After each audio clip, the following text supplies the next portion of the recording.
kamu pikirkan. Gereja yang saya maksud bukanlah bangunan bertembok di mana semua orang berkumpul di dalamnya, yang dipenuhi dengan berbagai fasilitas dan merasakan kenyamanan untuk beribadah. Bukan. Gereja yang saya maksud adalah sebuah tempat di mana orang-orang percaya berkumpul dan mereka berfellowship bersama-sama dalam sebuah ibadah yang menyentuh surga. Orang-orang ini hadir untuk menyembah Tuhan dan mempersembahkan sesuatu kepadanya. Merasakan lawatannya, mereka berdoa dan bertumbuh karena mendengarkan firman Tuhan dengan antusias. Itulah gereja, di mana sebuah tempat itu mampu membuat orang berubah, mengalami pembaruan hidup, dan memiliki iman yang semakin bertumbuh, semakin serupa dengan Kristus di dalam karakter kehidupannya sehari-hari. Gereja yang saya maksud adalah sebuah tempat di mana kita makan dan minum secara rohani. Sebuah tempat yang kita butuhkan dan tempat kita bertindak untuk saling peduli, saling mengasihi sebagai sebuah keluarga. Gereja yang saya maksud adalah jiwa-jiwa yang mengalami perjumpaan dengan kuasa Tuhan di dalam setiap ibadah, yang membuat setiap orang mengalami mujizat setiap hari, karena every day with miracle. Itulah gerejaku, G2CC, sebuah tubuh Kristus di dunia di mana aku dan kamu dan kita semua tertanam, berakar, dan tumbuh di dalamnya. G2CC is my church, my community, and my family. Betul, gereja itu adalah kita, komunitas kita, keluarga kita. G2CC adalah kita. Everyday with Miracle.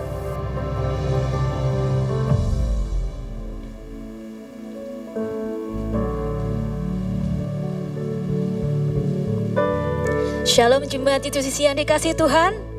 Shalom. Shalom. Shalom. Selamat pagi. Tidak terasa sebentar lagi kita akan merayakan Natal. Mari kita ingat kembali betapa Tuhan itu sungguh baik. Kasih Tuhan itu tak terselami. Amin. Mari naikkan syukur kita kepada Tuhan. Karena Dia adalah anugerah terbesar di dalam hidup kita. Terima kasih Tuhan. Syukur kami ucapkan kepadamu ya Tuhan. We praise you Lord.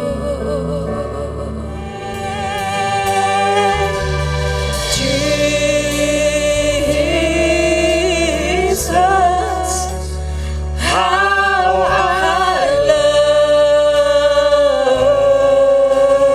you. Jesus, how I love you. Jesus,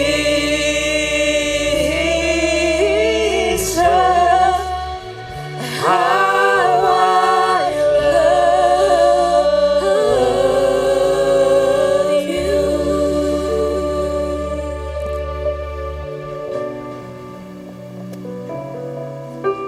Betapa kami menyadari bahwa Engkau mengasihi kami, Tuhan.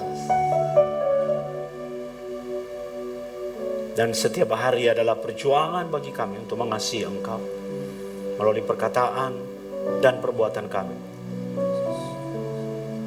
Kami mau membalas kasih-Mu itu kepada kami.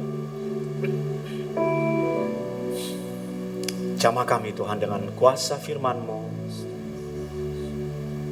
baik pagi maupun sore ini. Nyatakan kasih-Mu di tengah-tengah kami. Refresh roh, jiwa, dan tubuh kami dengan kasih-Mu itu. Melalui firman, kami akan mengalami perjumpaan dengan Tuhan yang penuh kasih itu. Dan hidup kami tidak akan pernah sama lagi. Urapi kami Tuhan. Tanda-tanda ajaib dan heran terjadi di tengah-tengah kami. Orang-orang sakit disembuhkan. Yang lemah dikuatkan. Yang lapar dan haus dipuaskan. Di dalam nama Tuhan Yesus. Mari sama-sama kita katakan amin. Berikan tepuk tangan buat Tuhan saudara. Haleluya. Silakan duduk. Shalom. Hari ini Abuna akan khotbah sejarah. Dan nanti kita akan tutup dengan refleksi firman. Kita selalu memperingati tanggal 25 Desember itu sebagai tanggal peringatan tentang kelahiran Tuhan Yesus. Saudara bisa melihat slide di belakang Abuna. Dan kita akan belajar dalam aspek sejarah hari ini. Sekali-sekali Anda menerima kuliah umum dari Abuna. Betulkah tanggal 25 Desember itu sebagai hari lahir Tuhan Yesus? Karena seringkali kita berada di marketplace, di public space, kita berjumpa dengan orang-orang yang berkata, tanggal 25 Desember itu bukan tanggal lahir kelahiran Tuhan Yesus. Karena alasannya ini, dan ini. Mari kita akan belajar bersama-sama. Hari ini, betulkah tanggal 25 Desember itu sebagai hari kelahiran Tuhan Yesus? Kita harus bersikap apologetik namanya itu, saudara. Kita harus bisa membela iman kita dan menjelaskan iman kita. Karena seringkali orang karena ketidakmengertiannya membangun opininya sendiri. Apa yang berkembang di luar sana? Ada yang mengatakan, coba lihat gambar itu adalah gambar peristiwa di Romawi, saudara. Mereka merayakan sebuah festival itu bisa berlangsung berhari-hari. Bernama Saturnalia. Atau penyembahan kepada dewa matahari Sol. Jadi mereka pesta pora. Yang namanya Romawi itu kan belum percaya Kristus. Mereka adalah orang-orang pagan. Orang-orang pagan itu orang-orang yang menyembah berhala. Yang membangun sistem kepercayaan mereka dari tradisi dan kebudayaan di mana mereka berada. Dan Tuhan bagi mereka adalah apa yang mereka lihat memiliki kekuatan supernatural di alam. Orang Romawi itu kan terkenal dengan militer mereka, kekuatan fisik. Tetapi mereka tidak bisa menjangkau matahari. Mereka tidak bisa menjangkau bulan dan bintang. Dan bagi mereka itu adalah kekuatan supernatural yang perlu ditakuti, perlu dihormati, dan perlu disembah. Supaya apa? Supaya apa yang ada di atas itu tidak menghantam mereka, tidak memusuhi mereka. Maka mereka membuat festival. Dan banyak sekali asosiasi mengenai hal ini. Tentang tanggal 25 Desember. Semula dianggap sebagai perayaan pagan terhadap dewa matahari. Sehingga muncul gugatan terhadap kekristenan. Dan berkata, perayaanmu sebenarnya bukan perayaan yang orisinil. Tapi perayaan yang berasal usul kafir. Kamu hanya mereplace-nya.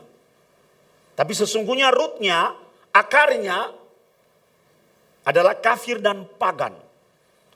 Dan karena dia memiliki akar yang seperti itu, maka muncul pertanyaan. Jangan-jangan Yesus yang engkau peringati tanggal 25 Desember itu adalah Yesus yang palsu, yang tidak sungguh-sungguh lahir. Karena di dalam sistem politik dunia di masa itu, siapa yang berkuasa dia yang menentukan sejarah. Betul ya?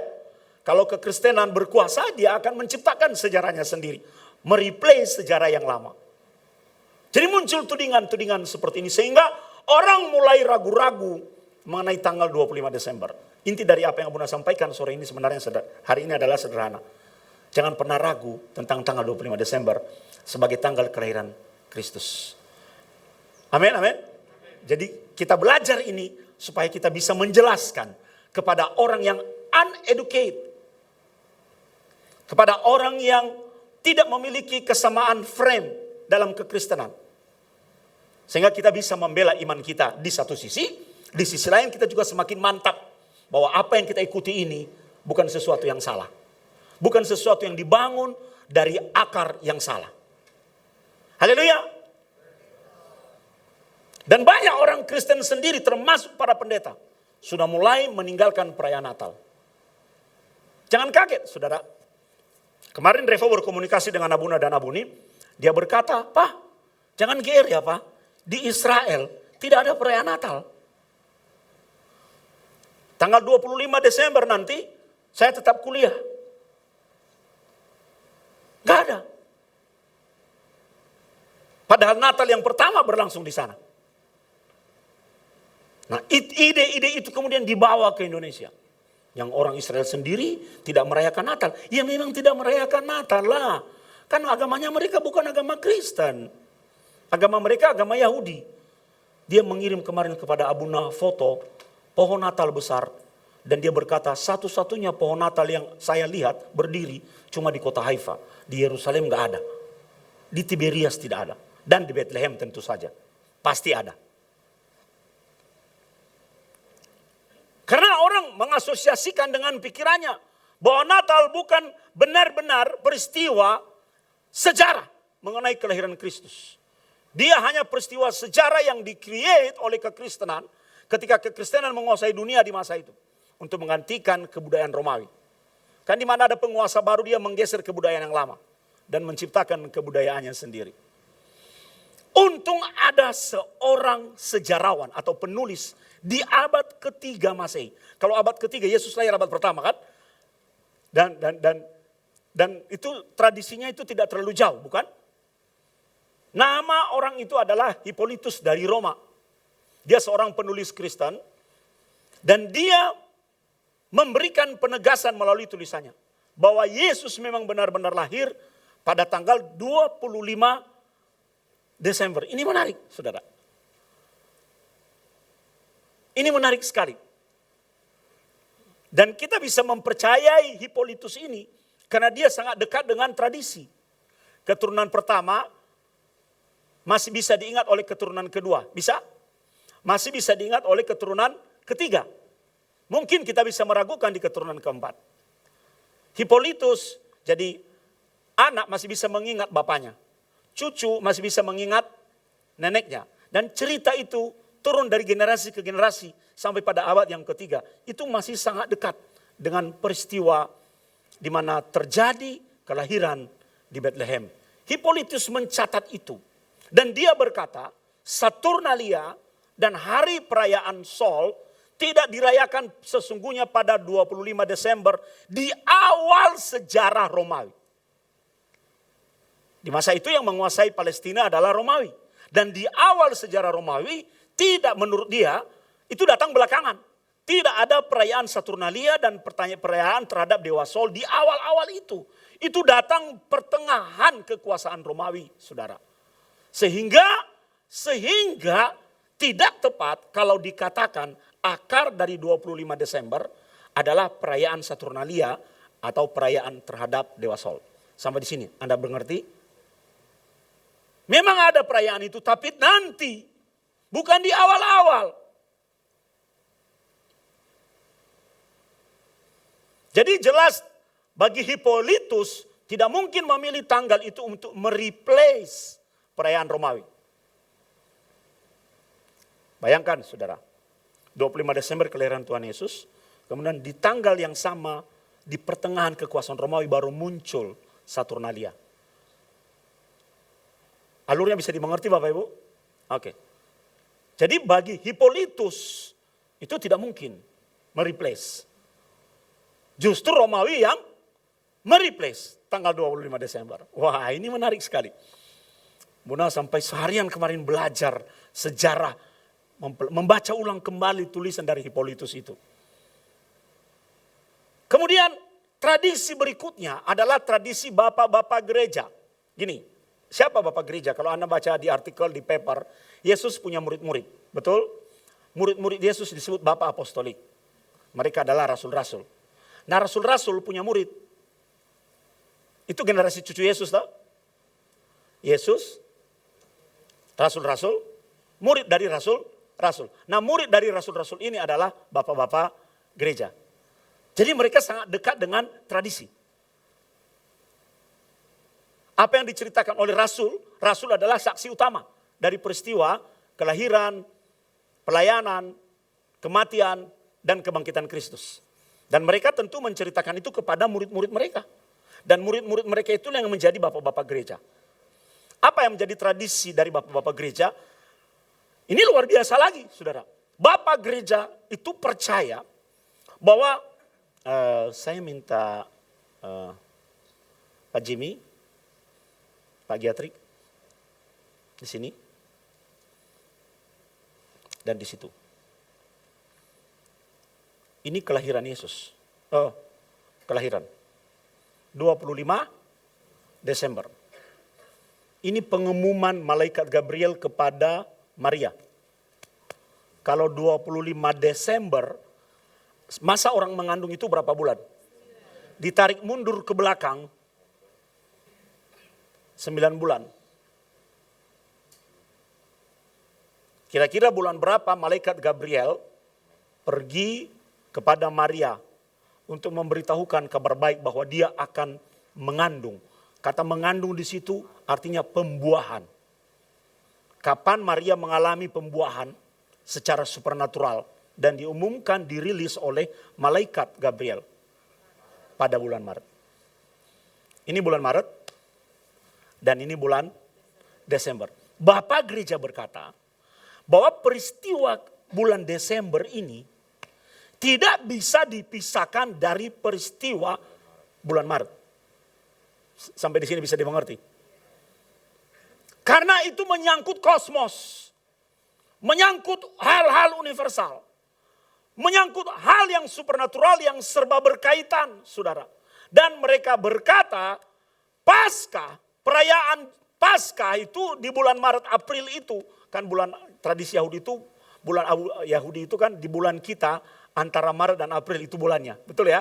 Jadi kita bulan Maret, belum tentu dia bulan Maret. Separuh bulan Maret dan separuh bulan April. Karena mereka mengikuti kalender bulan.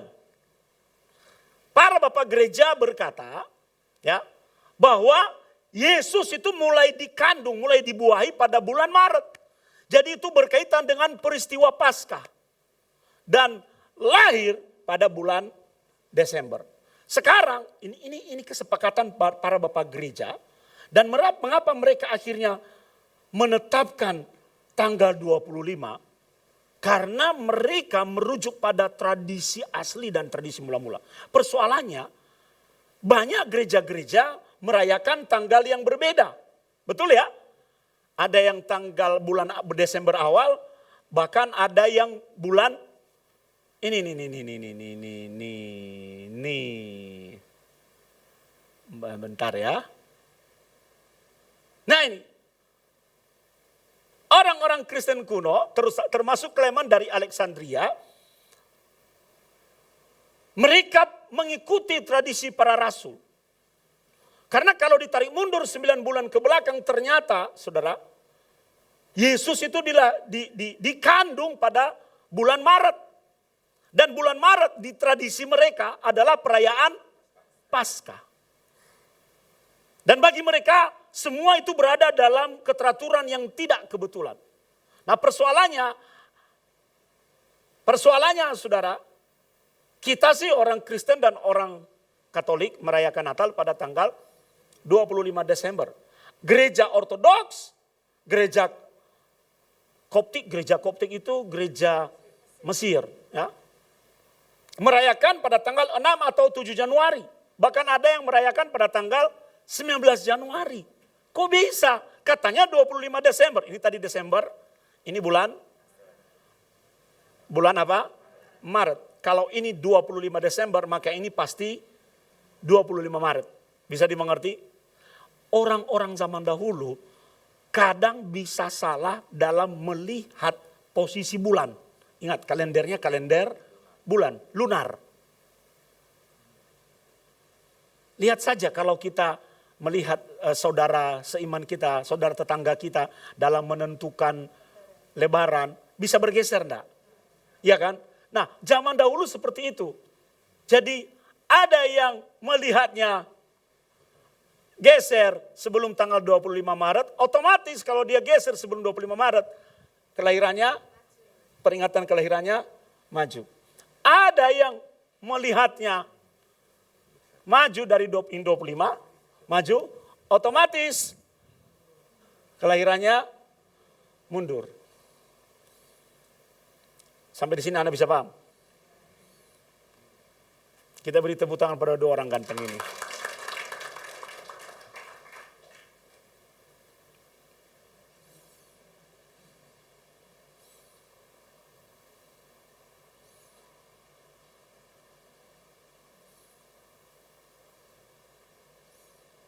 Jadi kalau titik awalnya beda, maka titik akhirnya juga pasti beda. Kenapa?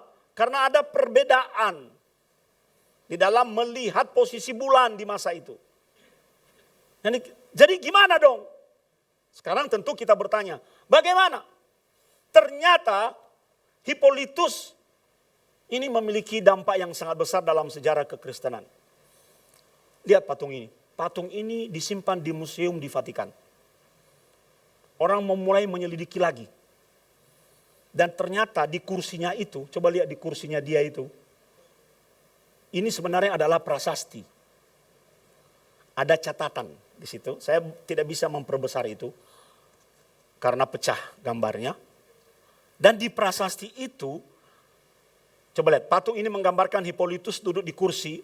Prasasti ini muncul tahun 222 Masehi.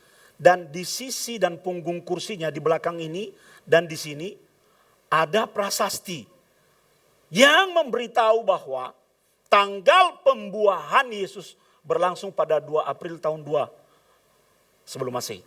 2 April. Perhatikan 2 April. Kalau dikatakan 2 April berarti dia berada dalam rentang antara Maret dan April. Betul gak sih?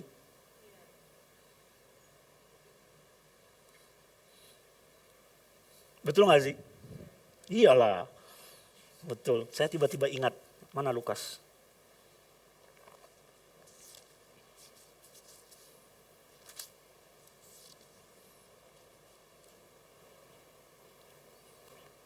Lukas pasal 1 ayat 26.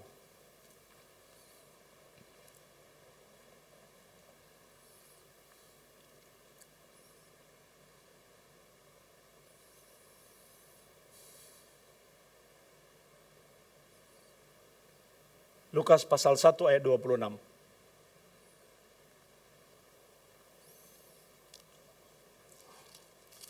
Mari kita baca sama-sama 2-3. Dalam bulan yang ke-6, Allah menyuruh malaikat Gabriel pergi ke sebuah kota di Galilea bernama Nazaret kepada seorang perawan yang bertunangan dengan seorang bernama Yusuf dari keluarga Daud. Nama perawan itu Maria. Dalam bulan ke-6 itu bulan berapa? Juni kalau kita, ya, Juni kalau kita. Makanya banyak orang yang salah. Sebenarnya kalau dalam kalender orang Israel bukan bulan Juni. Kita bulan pertama kita kan Januari. Tahun baru mereka September. Oktober, November, Desember, Januari, Februari, Maret.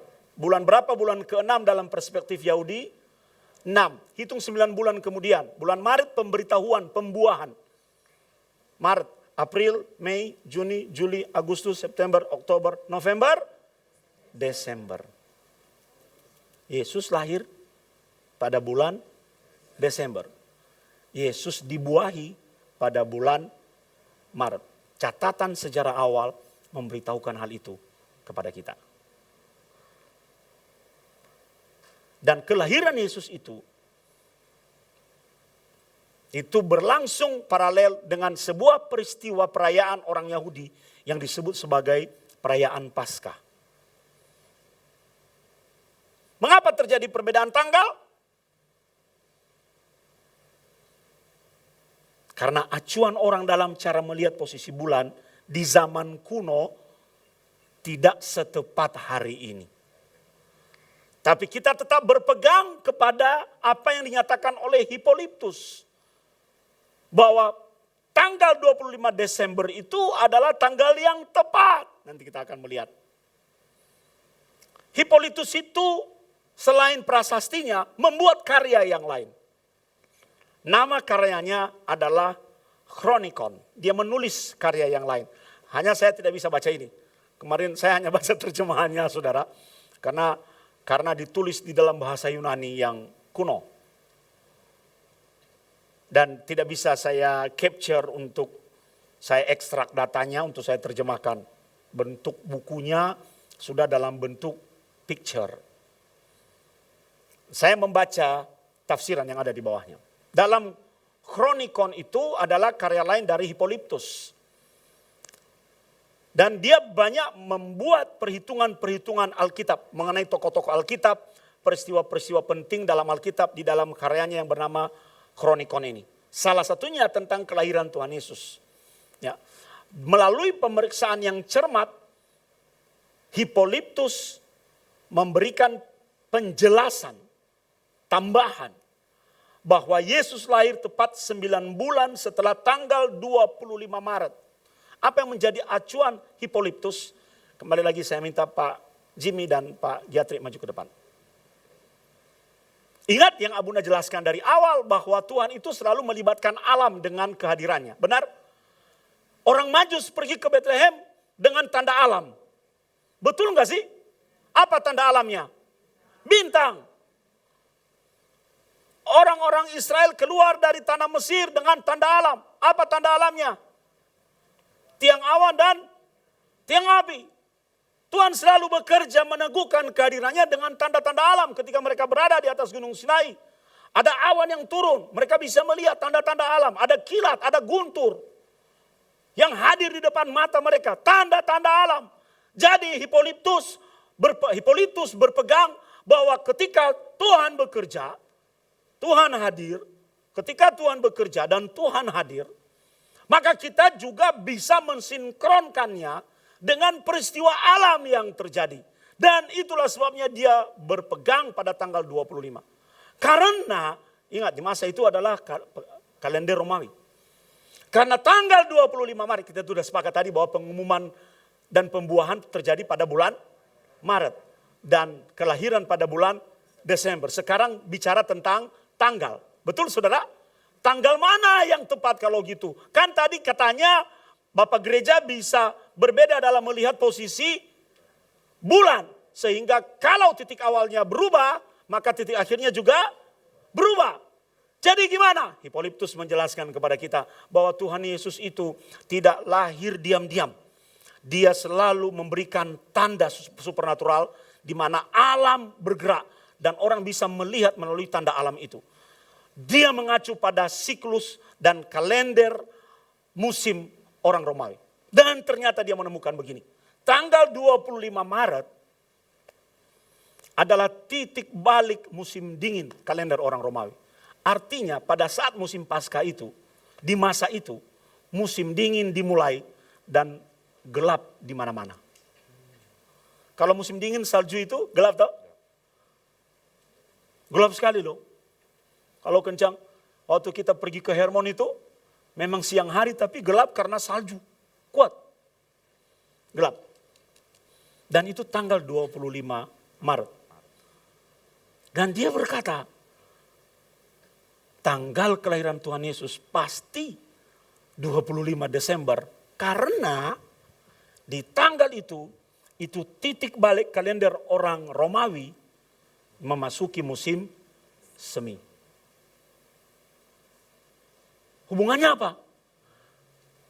Ini adalah gelap, ini adalah badai, ini adalah kedinginan. Tapi ketika musim semi dimulai, cahaya mulai muncul. Dan Yesus hadir sebagai terang dunia. Bisa beri tepuk tangan buat Tuhan. Silakan dulu. Yesus lahir di Bethlehem, kenapa sih nggak lahir di Yerusalem aja?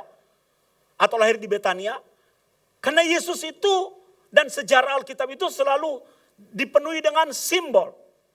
Bethlehem artinya rumah roti. Dan dia memberitahu bahwa aku adalah roti hidup. Lebih dari roti yang ada di dunia. Dan dia lahir di 25 Desember untuk memberitahu. 25 Desember adalah masa di mana orang membuka jendela rumahnya, pergi keluar, bersuka cita karena matahari sudah mulai terbit. Dan Tuhan Yesus berkata, aku lebih dari sekedar matahari karena aku adalah the light of the world. Dalam hal ini, Abuna percaya kepada penjelasan Hippolytus.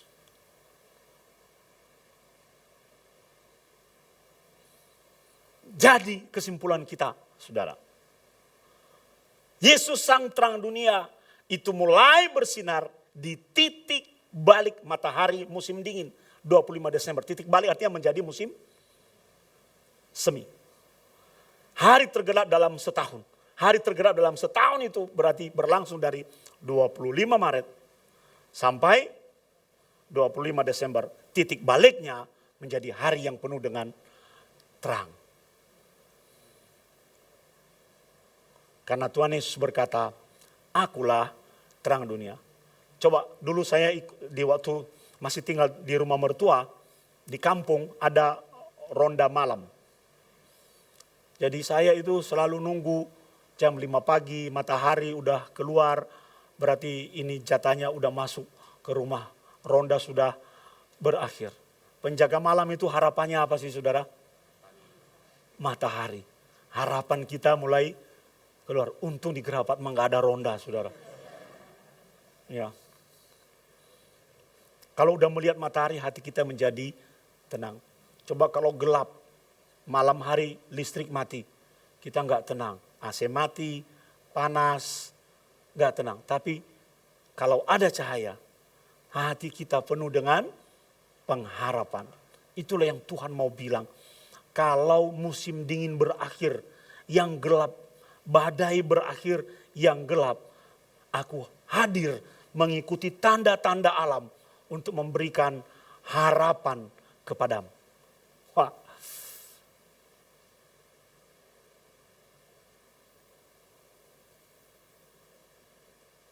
Dengan kata lain dan kesimpulan kita bahwa Yesus adalah sebuah peristiwa sejarah yang bisa dibuktikan melalui tulisan orang-orang dari abad pertama, kedua, dan abad ketiga.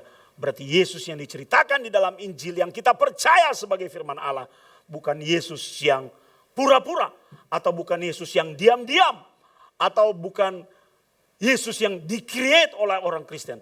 Tapi kehadirannya adalah sebuah fakta sejarah. Untuk apa? Coba lihat ini. Yesus hadir ke dunia untuk apa?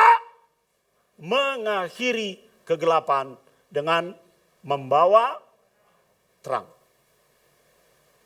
Mari kita lihat Matius pasal 5 ayat 13. Khotbah baru dimulai.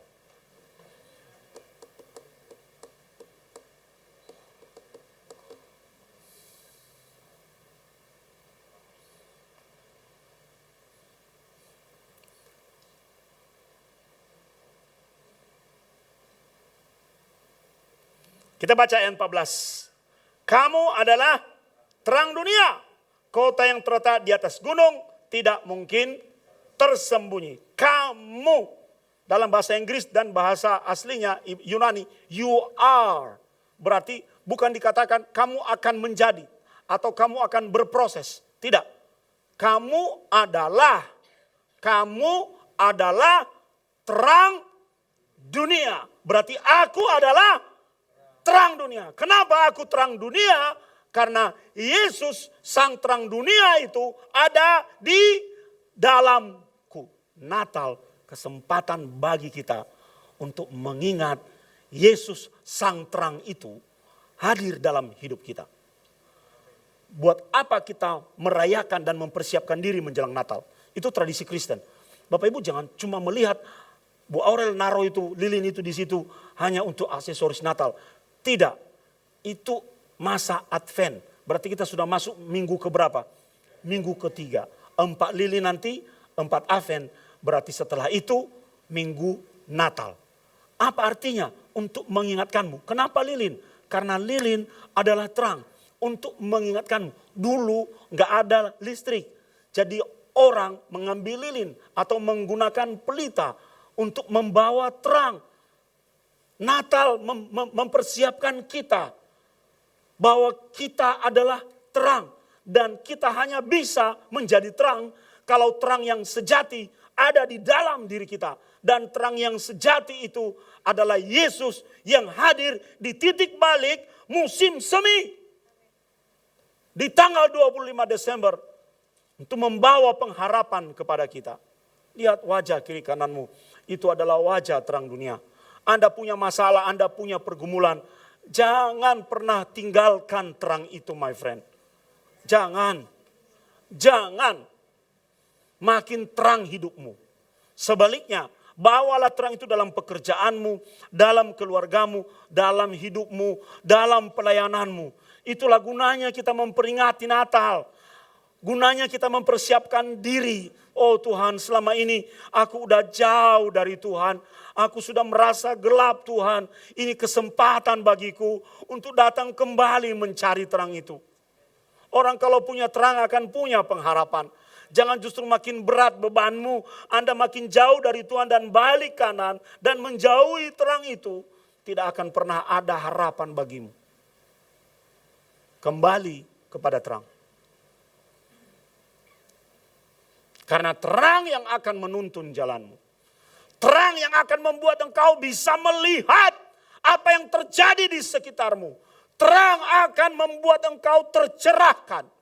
Iya. Ini saatnya kita menghadirkan terang itu kembali di dalam hidup kita. Dan yang lihat ayat 14 itu tadi. Apa tadi 14 itu bilang apa? Kamu adalah terang dunia. Pastikan saudara adalah anak-anak terang. Pastikan terang yang sejati itu sudah ada dalam hidup saudara. Kalau Anda sudah mulai malas-malas ke gereja, Anda sudah mulai malas-malas berdoa, Anda sudah mulai loyo secara rohani. Jangan-jangan terang sudah mulai jauh dan ini saatnya kita kembali mendekati terang itu. Lihat ayat 15. Jadi, coba dibaca sama-sama, 2, 3.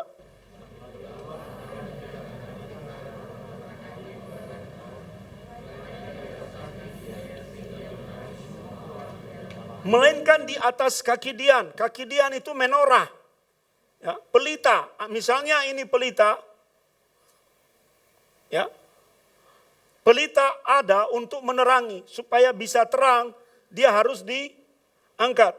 Dulu waktu saya kecil itu, lampu di rumah itu nggak ada listrik. Lampu gas itu yang dipompa. Jadi nanti kalau pergi, yang diginiin. Dilihat. Maka harus diangkat posisi terang itu. Diangkat. Tidak ditaruh di bawah. Kalau ditaruh di bawah, dia tidak akan bisa memancar dengan jauh. Hal yang pertama, kita diingatkan bahwa Natal bicara tentang terang dan kita harus terang. Amin. Hal yang kedua, terang itu harus ada di atas. Jangan taruh di bawah. Apa ini? Di bawah kursi. Ini kok gak panas ya? Lihat tangan saya. Pendetamu bisa menyamai ini. Tidak terbakar. Iya kan? Ini.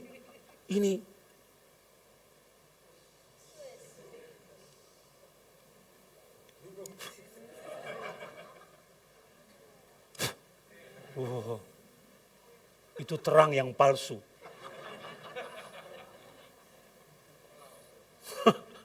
Terang yang asli tidak bisa dimatikan, my friend. Ini pakai baterai. Tapi terang yang asli kalau ada dalam hidupmu, bukan hanya hadir. Ayat yang ke-15 itu artinya dia melakukan penetrasi. Ketika dia ada di atas. Kalau terang ada di atas, dia cari mana yang gelap-gelap. Dan dia menerangi yang gelap. Karena di mana ada terang, di situ kegelapan menyingkir. Pak Dodi maju ke depan. Di mana ada terang, di situ kegelapan menyingkir. Maka mari yuk kita perangi setiap kegelapan dalam pekerjaan, kehidupan, pikiran, hati kita. Yang gelap-gelap itu harus kita singkirkan. Satu-satunya cara adalah menghadirkannya dengan terang. Karena terang itu harus ditaruh di atas.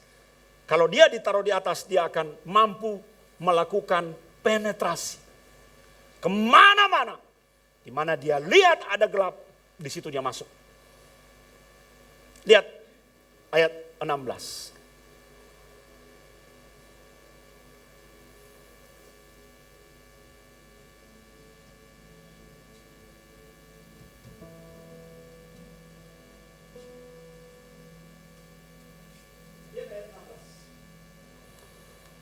11 kita baca sama-sama 2, 3.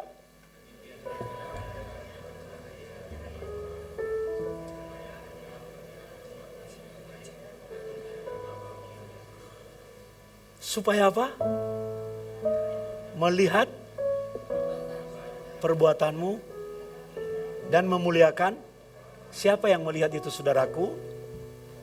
Orang lain. Melihatnya kemana? Ke kita. Ingat, yang pertama, terang itu hanya ada di dalam Yesus dan kita harus kembali ke terang. Yang kedua, terang melakukan penetrasi ke daerah-daerah yang gelap. Dan yang ketiga, terang kalau ada dalam hidupmu bukan hanya melakukan penetrasi, tapi dia memiliki fungsi kesaksian. Karena terang hadir untuk tujuan. Supaya orang bisa melihat terang di dalam dirimu dan memuliakan siapa? Bapamu yang di sorga. Jadi kalau ada terang di dalam diri kita, kita jadi kesaksian. Coba lihat wajah kiri kananmu. Katakan, kulihat terang di wajah. Iya. Walaupun kulitmu hitam. Hitam, juteng, iwak bandeng, melebu weteng. Tapi kalau Yesus ada dalam hidupmu, Anda jadi terang. Itulah gunanya Natal, saudara. Kenapa kita nyalain lilin, nyalain cahaya, kita gantung tinggi-tinggi, angkat tinggi-tinggi. Itu membuat kita sadar, aku iki terang. Masalah membuat kita gelap, betul? Tapi kalau terang, masalah itu diterangi satu-satu. Dan kita punya pengharapan kembali. Bisa beri tepuk tangan buat Tuhan. Natal yang pertama adalah Natal yang hadir dalam terang. Langit penuh kemuliaan. Karena terang dari sorga hadir di bumi. Coba letakkan kedua tanganmu di dadamu. Tutup matamu.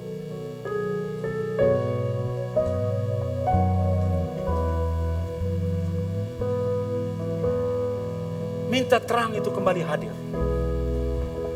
Sebelum perayaan Natal, sebelum lilin bertambah satu lagi di depan. Aku mau terang Tuhan itu menerangi tubuhku yang sakit. Aku mau terang itu menerangi permasalahanku yang membawa aku dalam kegelapan. Terlalu banyak hal-hal gelap yang tidak kuat aku tanggung. Dan biarlah terang itu hadir saat ini ya Tuhan. Karena terang akan melakukan penetrasi. Akan hadir membawa damai. Dan sukacita. Dan harapan. Nyanyikan lagu ini secara personal di hadapan Tuhan. Malam sunyi senyap, rasakan terang itu. bintang-bintang cemerlang, telah terdengar suara kawan-kawan senang.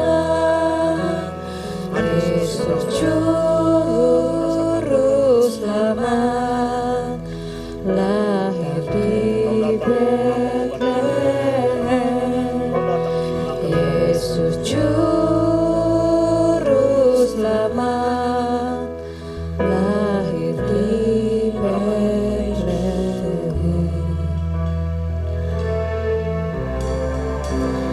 Malam Jangan peduli pada orang di kiri dan kanan. senyap, Izinkan Tuhan sang terang itu yang lahir 2000 tahun yang lalu kembali hadir dalam hidupmu, membawa cahaya, bawa kabar senang. membawa pengharapan, membawa ketenangan. Yesus Juru Selamat Jangan anakmu Tuhan, lahir di Betlehem. jangan anakmu Tuhan, Yesus Juru Selamat lahir di hadir sebagai terang Tuhan, Betlehem.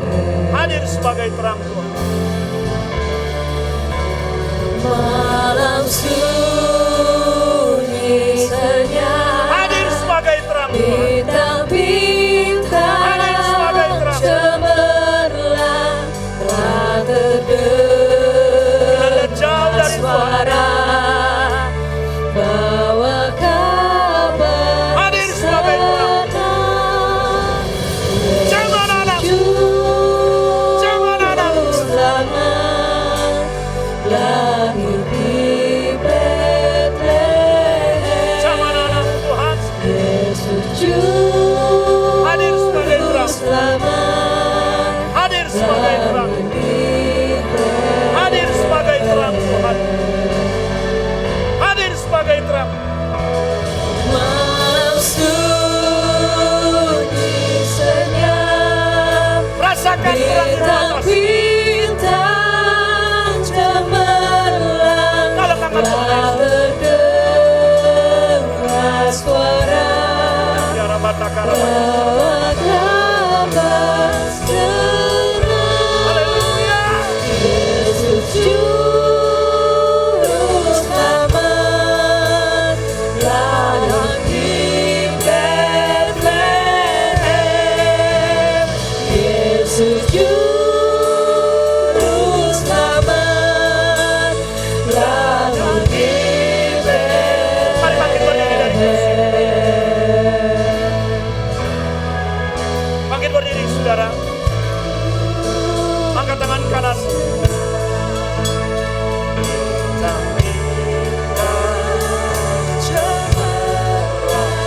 Telah terdengar suara Mari rasakan. bawa Rasakan kehadiran Tuhan dalam kabar hidup. Kau yang ada di rumah. Rasakan kehadiran Tuhan. Yesus Juru Lihat selamat tangan-tangan yang diangkat Tuhan. lahir di Jangan Bethlehem. Lihat tangan-tangan yang diangkat. Yesus Juru selamat Lahir di hatiku. lahir di hatiku. Yesus Juru selamat. Yesus Juru selamat Hadir di hatiku. lahir di hatiku. Ya. Yesus Juru selamat Lahir di hatiku. lahir di hatiku. Yesus Juru selamat. Yesus Juru selamat lahir di hidupku. Yesus Juru selamat lahir di hatiku.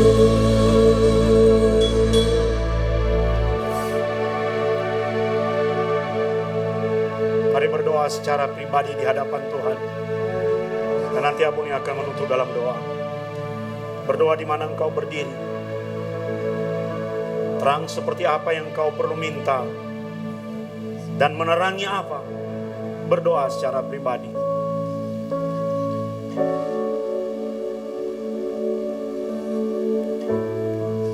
Biarkan Engkau Roh Kudus bekerja atas setiap anak-anak-Mu. Biarkan kami menjadi anak-anak yang boleh dididik dan diajari oleh kebenaran firman Tuhan. Ketika seringkali kami merasa bahwa kegelapan itu mendekat, oleh karena pergumulan dan masalah demi masalah yang seakan tidak pernah berhenti. Bahkan kami tidak punya keberanian untuk melihat masa depan kami sendiri. Terima kasih Tuhan. Hari ini Kau katakan Engkau adalah terang itu yang tidak akan pernah meninggalkan kami. Dan seperti musim semi yang segera datang, kembali kami diingatkan oleh pengharapan yang baru, oleh iman yang baru, bahwa masa depan bersama Engkau itu sungguh ada. Dan apapun yang sedang kami hadapi saat ini, pergumulan, sakit, penyakit, struggle, jalan keluar yang tidak kami lihat, Engkau ada bersama dengan kami. Karena terang-Mu yang datang atas setiap kami ini punya satu tujuan, untuk memuliakan nama-Mu. Engkau jamah setiap anak-anak-Mu Tuhan. Biarkan pagi ini menjadi rema yang boleh kami tangkap. Dan itu menjadi bekal bagi setahun ke depan untuk kami kembali menjalani kehidupan. Dimulai dari Natal ini. Engkau memberkati kembali hamba-Mu yang sudah menyampaikan isi hati-Mu. Juga Engkau kembali memberkati gereja ini. Di tempat yang kecil ini. Ada terang-Mu yang besar. Dan setiap visi dari Tuhan boleh kami tangkap untuk menyingkirkan kegelapan yang ada di luar sana. Di dalam nama Tuhan Yesus kami sudah berdoa. Bersama kita katakan amin.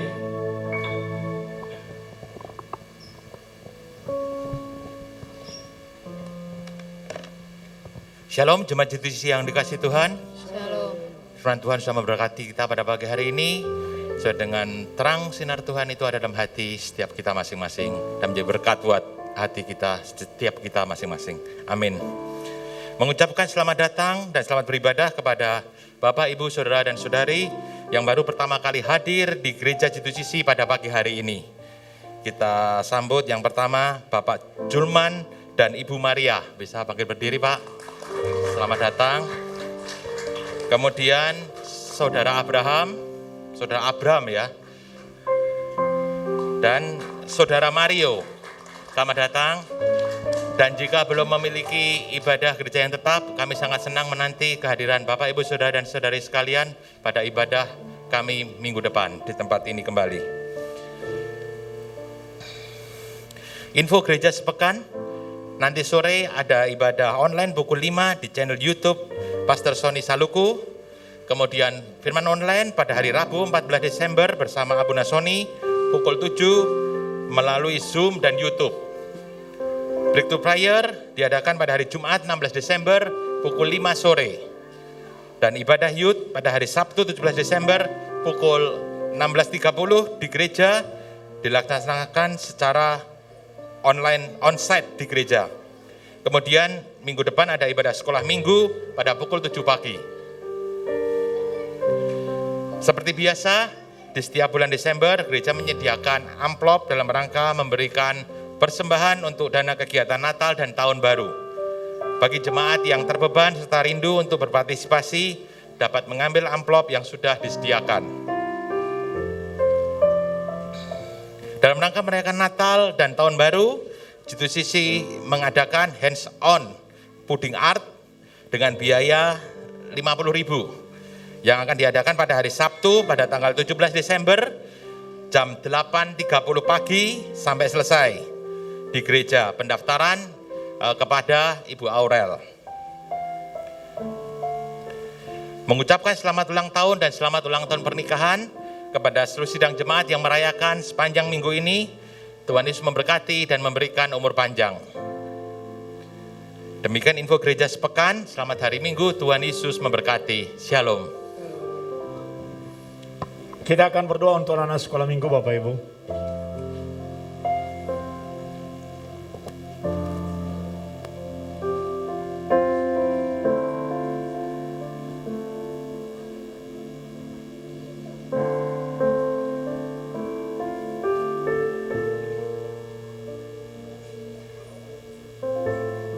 Ayo anak-anak hadap di jemaat dulu, hadap ke sini, ya.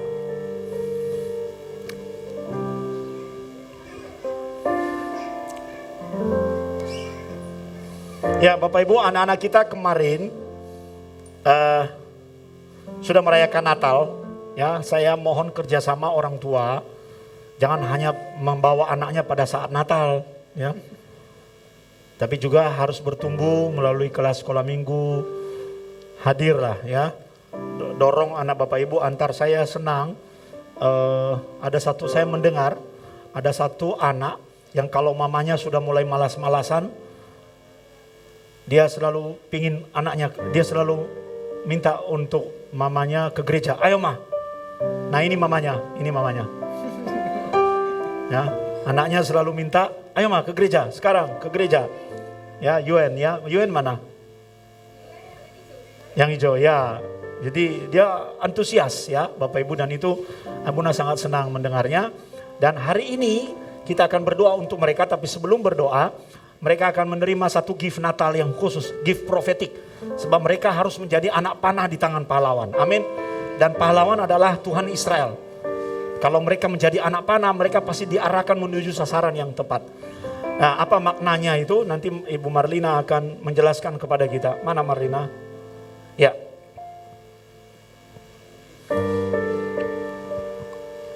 Shalom Bapak Ibu J2CC Family. Jadi maknanya adalah seperti firman Tuhan yang kemarin disampaikan oleh Pak Yohanes. Seperti anak panah di tangan pahlawan. Demikian mereka lah akan dipakai Tuhan secara luar biasa. Tema Natal kemarin adalah Super Generation. Besar harapan kami Bapak Ibu. Anak-anak ini akan menjadi anak-anak luar biasa. Amen. Yang akan dipakai Tuhan secara luar biasa. Amen. Untuk Amen. kemuliaan Tuhan. Kemarin beberapa anak sudah belajar untuk melayani. Mereka setia Bapak Ibu. 1,5 bulan kami melatih mereka luar biasa. Mereka mau memberi diri, capek sekolah mau datang untuk berlatih. Mereka mau diajar sejak dari kecil. Saya bersyukur sekali dan kemarin Tuhan menolong acara sekolah minggu kami. Terima kasih untuk dukungan Bapak Ibu tim leader yang sudah mensupport kami secara luar biasa. Juga Bapak Ibu orang tua yang hadir, Bapak Ibu jauh daripada prediksi kami. Luar biasa, gereja penuh Bapak Ibu oleh anak-anak dan orang tua yang mendukung acara sekolah minggu. Terus dukung kami dan biar kiranya lewat gift ini anak-anak terus mengingat bahwa mereka inilah anak-anak generasi yang super, yang siap diberi, yang siap dipakai oleh Tuhan. Begitu Abuna, terima kasih. Kita angkat tangan kita arahkan kepada mereka. Bapa, di dalam nama Tuhan Yesus kami mengangkat tangan kami, memberkati anak-anak kami sekolah minggu ini. Terus tambahkan jumlah mereka, buat mereka menjadi generasi super.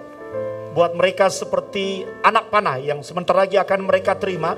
Mereka secara profetik menerima itu sebagai tanda bahwa mereka adalah generasi anak panah yang dipersiapkan oleh Tuhan melalui orang tua, melalui gereja, melalui sekolah, untuk menuju sasaran yang sudah Tuhan tetapkan di dalam kehidupan mereka. Jangan sampai ada di antara mereka yang gagal ya Tuhan. Perlindungan generasi ada atas anak-anak kami. Baik yang hadir di sini maupun yang tidak hadir. Nyatakan kuasa-Mu. Dan pakai orang tua, pakai gereja-Mu di tempat ini. Sebagai alat-Mu untuk mengarahkan mereka pada sasaran yang tepat. Berkati dengan studi, kepintaran, dan karakter yang baik.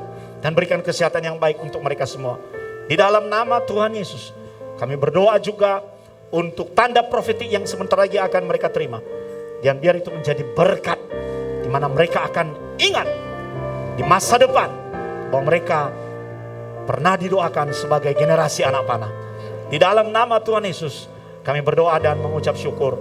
Sama-sama kita katakan amin. Berikan tepuk tangan Bapak Ibu. Mari anak-anak, Bu Eni saja bagikan ke anak-anak. Jangan pulang dulu, terima ya, dipasang di dekat meja belajar. Jangan sampai hilang ya. Tanggal catat hari ini tanggal berapa. Yang sudah dapat bisa turun.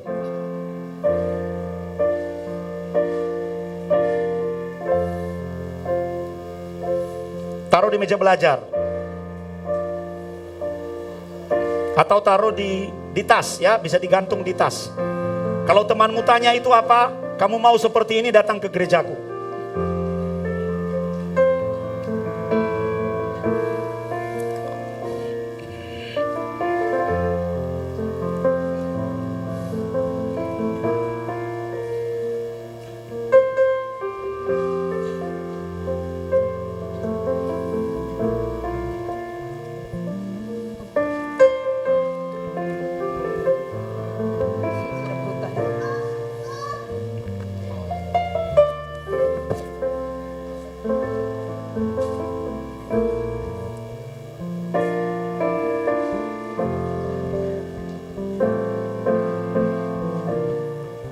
Ya, puji Tuhan. Yang kedua Bapak Ibu, kemarin kita sudah lakukan hari Sabtu pagi acara donor darah. Sampai PMI itu mengucapkan terima kasih kepada kita. Dan melihat antusiasme jemaat dan warga di sekitar. Mereka menghendaki kita melakukan ini secara rutin. Karena mereka pernah hadir di sebuah tempat hanya dapat 5 kantong. Ya. Kemarin kantong yang diterima, yang datang lebih banyak saudara, Kantong yang diterima 34 kantong. Ya, berikan kemuliaan buat Tuhan. Banyak yang ditolak, termasuk Abuna ditolak. Karena donor pertama itu tidak boleh lebih dari 50 tahun.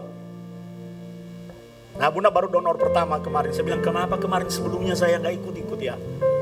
Ya, jadi khusus donor pertama hanya boleh maksimal usianya 50 tahun. Kalau donor berikutnya bisa umur 55, 56.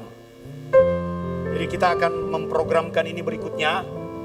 Dan sungguh jadi berkat. Ada yang darahnya cepat keluar. Ada yang darahnya juga nggak keluar-keluar. Ya, ada yang darahnya kelebihan. Abu ini paling terakhir lebih, saudara. Ada yang lain sudah turun dan ganti, dia masih di situ. Saya datanya, kenapa? Darahnya kental, saudara. Terlalu banyak lemaknya itu. Nah, ini perlu dicurigai. Ya, ada yang perlu didorong-dorong. Ayo diyakinkan, sakit enggak? Nyaman enggak nyaman? Ada yang didampingi suaminya di atas. Tangannya harus dipegang, saudara. Wah, seru sekali. Ya, Tuhan yang memberkati semua berkat Bapak Ibu. Melalui hal seperti itu kita bisa menjadi berkat kepada sesama kita. Juga tubuh kita sehat. Amin. Nanti kita yang Ibu Lis kemarin dengan Abuna sama ya. Tidak diterima ya. Kita olahraga saja N1, N2, N3. Bapak Ibu, siapa yang belum menerima jadwal Natal? Bisa angkat tangan. Atau berdiri dari tempatnya. Yang belum menerima. Tolong berdiri, nanti Alek akan bagi, Abu Aurel bagi, tolong. Kita, ya, tanggal 24, 25, tanggal 31 dan tanggal 1. Khusus untuk tanggal 31, Bapak Ibu, kalau Bapak Ibu memiliki beban untuk berbagi kasih, kita akan ada perjamuan kasih di gereja. Jadi silakan nanti menghubungi Abuni atau menghubungi Bu Aurel. Bu Aurel, aku membawa ini. Jadi kalau satu orang bawa sate, yang lain jangan sate lagi. Jadi biar bisa disaling koordinasi dengan baik. Juga setiap kali ibadah Natal di gereja kita memiliki satu tradisi. Itu di sini nanti ada amplop Natal. Seberapa Bapak Ibu terbeban untuk membantu panitia Natal, bisa dimasukkan di amplop ini. Dan kebiasaan Abuna, kalau dana sudah terpenuhi, kita umumkan. Jangan datang lagi, saudara. Sudah penuh. Ya, cukup. Karena beberapa orang sudah mulai tanya, Abuna, aku bisa bantu apa? Aku bisa nyumbang apa? Minta rekening Abuna dan sebagainya. Udah, taruh aja di sini. Nanti kalau sudah pas, kita akan umumkan bahwa dananya sudah cukup. Jadi jangan dikirim lagi. Lalu, Natal, sebagainya. Besok minggu depan kita ibadah di gereja, saudara. Minggu Advent yang ke-4. Siapkan hatimu, siapkan pikiranmu, supaya ini menjadi Natal yang berbeda dari tahun-tahun sebelumnya. Terima kasih juga untuk panitia Natal sekolah minggu. Gereja kemarin penuh, saudara. Dan yang hadir itu ada yang diundang memang. Kita juga mengundang tetangga sebelah panti asuhan, saudara, supaya mereka bisa merasakan sukacita Natal. Ya. Terima kasih atas dukungan berkat material dan non material yang diberikan kepada panitia Natal sekolah minggu. Tuhan yang membalas itu kembali kepada Bapak dan Ibu. Bagi yang memiliki kesaksian, harap menghubungi Abuni atau Aurel untuk di list dan ditampilkan nanti pada acara tutup tahun. Kita akan melaksanakan itu secara hybrid. Jadi akan ada juga kontak dengan saudara-saudara kita seiman yang berada di berbagai tempat yang lain di seluruh Indonesia. Itu saja tambahan pengumuman dari Abuna. Saudara, mari kita bangkit berdiri.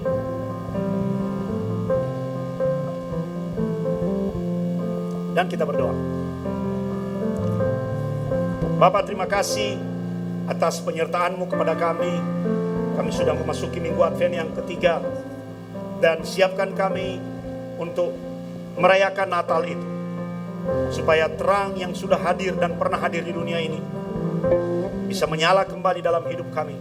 Dan kami mengalami perjumpaan dengan Tuhan. Sehingga hidup kami berubah dan tidak akan pernah sama lagi. Kami mengucap syukur Tuhan. Kau berikan kepada kami kesehatan sampai dengan hari ini. Kau melawat anak-anakmu satu demi satu.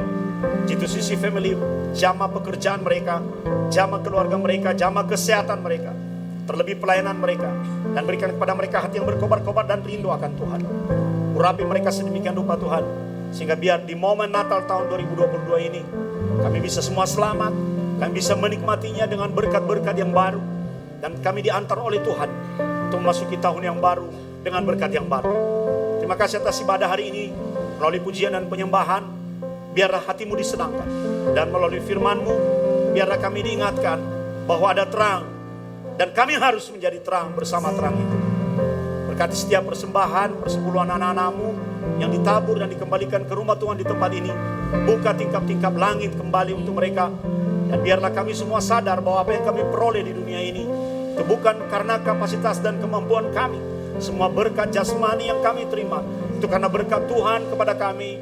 Dan mengembalikan kepada Tuhan sebagian melalui persembahan dan persepuluhan kami, itu menjadi satu anugerah dan kesempatan untuk melayani Tuhan melalui harta kami. Terima kasih Tuhan, kami berdoa Kau memberkati acara Natal tanggal 24, 25, acara tutup tahun tanggal 31 dan tanggal 1. Juga dalam kesempatan ini kami berdoa Kau memberkati G2CC Family yang sakit, dimanapun mereka, keluarga mereka yang sakit, Tuhan sembuhkan, Tuhan pulihkan. Dan mereka mengalami sukacita Natal yang sama bersama-sama dengan kami. Buka kedua tanganmu Bapak Ibu, dan pulanglah dengan membawa berkat Tuhan. Ye fareha Adonai fiis mereka. Tuhan memberkati engkau dan melindungi engkau. Jair Adonai panaveleha fekuneka. Tuhan menyinari engkau dengan wajahnya dan memberi engkau kasih karunia. Disa Adonai panaveleha feyasim leka shalom. Tuhan menghadapkan wajahnya kepadamu di dalam shalomnya. Yang menerima berkat Tuhan berkata, amin.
Silakan ambil saat teduh sejenak Bapak Ibu.